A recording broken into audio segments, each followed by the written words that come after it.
5.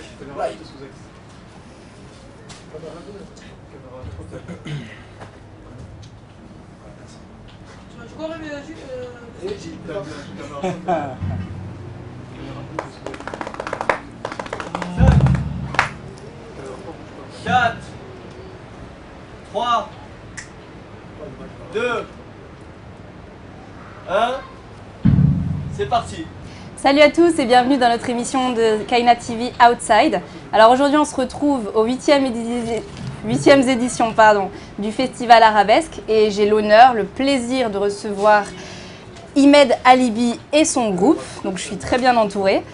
Bonjour à tous. Bonjour. Alors j'ai à côté de moi Zied Zouari qui est au violon, Imed Alibi, bonjour, Pascal Tellier alias Pasco à la basse. à la basse et c'est Luis Nascimento, c'est ça? Oui. J'essaie de le prononcer un petit peu Percussion aussi. à la percussion et qui est du Brésil, c'est ça. Alors Imed Alibi, je vais parler de toi en quelques mots. Tu es né en Tunisie en 1978, si je ne me trompe pas. Oui. Tu es arrivé en France en 2001, tu es percussionniste et compositeur. Tu as joué avec le groupe Boukak pendant plusieurs années. Oui, Tu les as aidés aussi à la création de certains albums. absolument. Et tu as fait plusieurs tournées en Europe, je crois, avec eux. Oui, oui, à l'étranger en général, Ouais. en France. D'accord. Entre 2002 et 2009.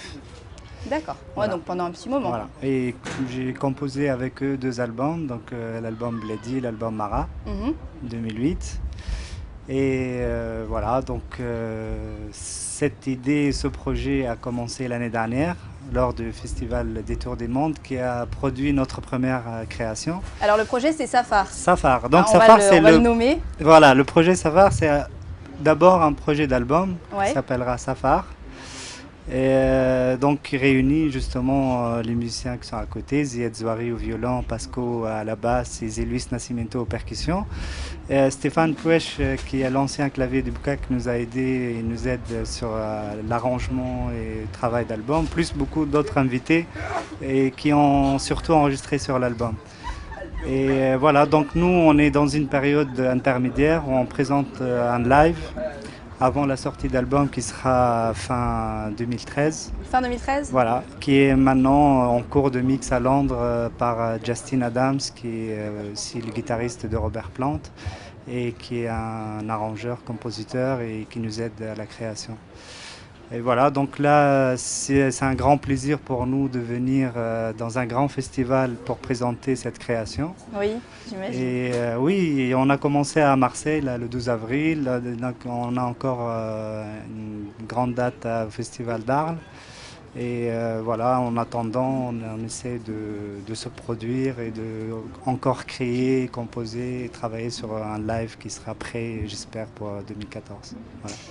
D'accord. Et comment est-ce que vous êtes tous connus? Comment est-ce que vous avez eu l'idée de vous réunir et de former ce groupe superbe? Alors, comme dans le monde de la musique, souvent les musiciens se croisent dans plusieurs projets, sur scène ou en tournée, parfois juste parce qu'on partage la même scène.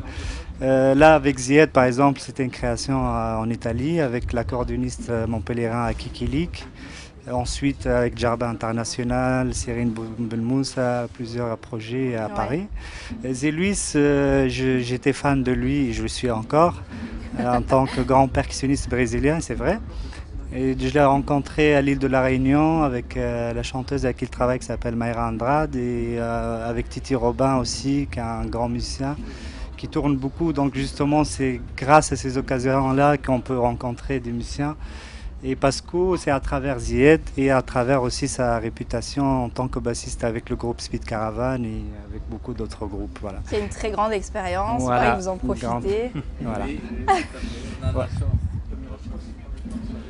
Bah, Est-ce qu'il y a quelque chose à rajouter on a beaucoup. En tout cas, moi, j'estime que moi, j'ai beaucoup de chance d'être là. J'apprends beaucoup de la culture aussi tunisienne que je ne connaissais pas beaucoup avant. J'avais eu l'opportunité de voyager dans le Maghreb pas mal au Maroc et tout ça, mais en Tunisie, je ne connaissais pas vraiment les rythmiques et j'ai eu la chance d'être invité par Imed pour pouvoir découvrir cette richesse, toute la richesse de cette musique. Oui, finalement, ça a créé une richesse incroyable.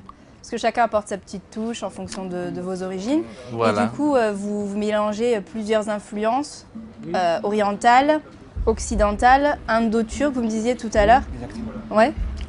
Qu'est-ce que vous pourriez nous dire Safar qui veut dire voyage. Oui. C'est une invitation au voyage. Safar, oui, qui veut dire voyage. Puis moi, comme je suis un peu un sound trotter, on pourrait dire, ça me branche beaucoup cette histoire de voyage, quoi. Dès qu'il s'agit de voyage, je suis partant, quoi. Eh oui, Oui, parce que Pascal a vécu au Maroc. le micro. Oui, moi j'ai fait pas mal en Afrique aussi, avec des musiciens africains, des tournées au Maroc, en Égypte, avec Ganoub, Mazaher, Chico Freeman, saxophoniste américain, Archie Shepp, c'est plus jazz, bon, etc. etc. D'accord. Et pour revenir à cette histoire de fusion, en fait, en live, il y a beaucoup d'influences rythmiques tunisiennes qui partent de la base. Mais avec Zéluis, par exemple, on partage pas mal de sons.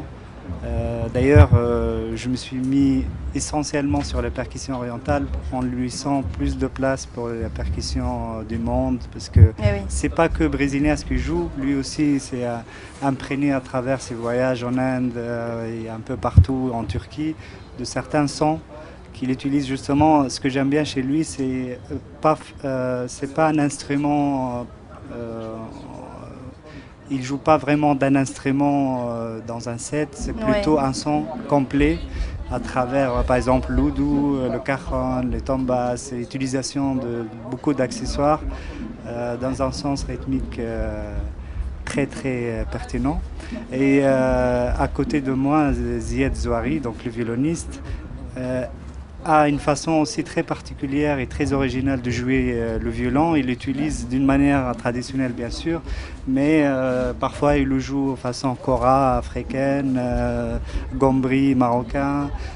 Il a une grande culture aussi turco-iranienne, indienne, ce qui fait que justement cette réunion, elle n'est pas venue par hasard. En fait, c'est aussi grâce à l'ouverture d'esprit de tous ces musiciens.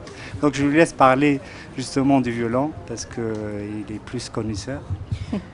Moi, je pense que l'intérêt de ce groupe, c'est que de nos jours, on entend parler de groupes qui jouent la musique traditionnelle, que ce soit orientale, indo-turque, mais c'est dans un contexte relativement puriste. Alors que moi, je sens qu'à travers Safar, on a vraiment un son différent. C'est-à-dire on propose à la fois de la tradition, à travers les thèmes, les mélodies, tout ça, mais il y a quand même un côté groove, il y a un côté qui est présent, qui est entre guillemets assez péchu, qui fait qu'on se démarque vraiment de ce qui se passe en fait dans la musique traditionnelle. Donc c'est vraiment une sorte de mélange de styles qui finalement se complètent et là justement on voit le voyage musical dans ce projet-là. Donc moi je pense que tout l'intérêt est là, justement par rapport à ce qui se passe en musique traditionnelle, moi de mon côté qui suis connaisseur de cette musique-là. Et il y a beaucoup d'improvisation, parfois même de la trance, des danses, c'est très vivant comme spectacle. Absolument. L'improvisation vient aussi de cet esprit d'ouverture, je pense, parce que l'improvisation pour moi c'est un art. Beaucoup de gens croient que l'improvisation c'est quelque chose de facile, mais en fait, en connaissant, en voyageant, tu te rends compte qu'il y a beaucoup de bons musiciens, mais qui ne savent pas improviser. Et le contraire, parfois aussi, est vrai. C'est plus difficile d'improviser. Ouais, parce que, par exemple, je te donne un exemple, un bon darboukiste, qui est joueur de darbouka, il y en a beaucoup. Mais je pense qu'il le manque parfois de l'esprit d'ouverture, ne laisse pas l'accès à ce genre de rencontre, par exemple avec du flamenco, avec justement jouer du tar ou du rec, un instrument tambourin oriental avec le pandero brésilien. Et l'improvisation, justement, elle vient aussi pour accentuer quelque chose qu'on aime aussi, c'est la rencontre. Et elle est travaillée aussi, donc elle va dans le sens de la trance et dans le sens du groove et dans le sens de la musique. Elle n'est pas juste improvisée, c'est de l'improvisation un peu cadrée. Voilà. Et ça t'est déjà arrivé d'être surpris par toi-même pendant un spectacle oui, quand tu improvises? Oui, c'est sûr. Parce que souvent, d'ailleurs, presque tous les concerts, c'est un peu différent parfois. Et c'est un peu l'intérêt. Je pense que c'est la chose qu'on partage le plus avec un public, c'est ce côté échange avec un public en fait. Parfois avec l'improvisation, on réagit plus selon la réaction du public. Or quand c'est d'autres musiques beaucoup plus classiques, on est un peu figé dans un style et c'est un peu plus difficile. Ouais. C'est un état d'esprit. Après, il y a beaucoup de styles différents. Et, voilà, nous, on se retrouve dans celui-là. Et après, comme disait Zied, il y a d'autres styles où ils jouent de la musique arabo-andalouse ou du jazz et tout ça. Ou Zé-Louis dans certains groupes où c'est très très carré. Voilà, c'est une façon autre de voir la musique. C'est différent. Voilà, tout simplement. Alors on va revenir sur Arabesque, c'est la première fois que vous y participez. Cette année en fait le thème du festival c'est les Chibani, donc ces vieux travailleurs immigrés qui sont venus en France durant les 30 Glorieuses et qui sont venus pour participer à la reconstruction du pays. Qu'est-ce que vous pouvez nous dire là-dessus tous? Ouais, j'ai le micro, donc moi j'ai toujours apprécié et même j'étais fasciné justement par les Chibani parce qu'ils ont un certain charisme, un certain orgueil, on le voit dans les quartiers parce qu'il y a une grande différence entre les générations, entre la troisième et deuxième génération, entre ces gens-là qui sont venus vraiment travailler pendant des années pour la construction de ce pays. Et qui reste très humble à mes yeux. Je les trouve vraiment très intègres, très humbles et je pense leur rendre hommage c'est quelque chose de très, très important. Moi pour ma part, je salue chez les Chibani l'éthique même du travail, c'est-à-dire la façon de voir cette vie comme un travailleur qui est là pour bosser tous les jours pour gagner de l'argent, alors qu'il y a d'autres gens qui sont peut-être dans du gain facile. Oui. Donc moi, franchement, cette éthique de travail, je la salue et je veux bien vraiment qu'on l'emprunte, même de nos jours, que ça ça ne devrait pas se perdre. À exister, justement. C'est vrai qu'ils ont travaillé très dur pendant très longtemps. C'est le moteur loin même de leur famille. Exactement. Et c'est très respectable, oui.